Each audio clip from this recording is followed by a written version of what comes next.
When your ex says, I love you, but I'm not in love with you, here's what that really means. So when your ex says, I love you, it's true. They actually love you as a person. They are fond of the memories that you have.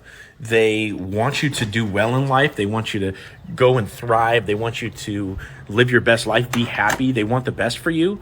And it's not as though they lied about any of the things that they said towards you in the relationship when they said that they loved you, or that they, even if they wanted to be with you forever, and you're like, and they're breaking up with you. Those were not lies. People say as an expression of what they feel in that moment. So if somebody's feeling like they're going to love you forever, they'll say that even if, their feelings change later. So when your ex says that they love you, they're just not in love with you, it's really true that they actually do love you the same way that you would love, a sister or a brother. But that's the problem, right? Because they only love you like they would a sister or a brother. They're not in love with you. And what that means is that there's been a slow, gradual loss of attraction over time in the relationship, and here's why. Number one, you stop date planning if you're a man, or as a woman, your dude stop taking you out on dates. Every single week, you guys should have intentional space for going on adventures together, ideally doing something physical, okay, which will increase attraction.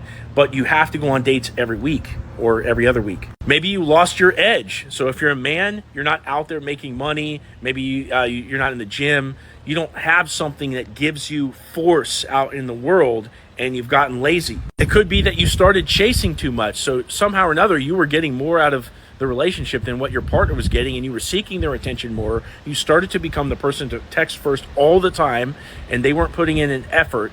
And you started to feel as though if you didn't put the effort, that no effort would happen. So you just took it upon yourself to do all the effort.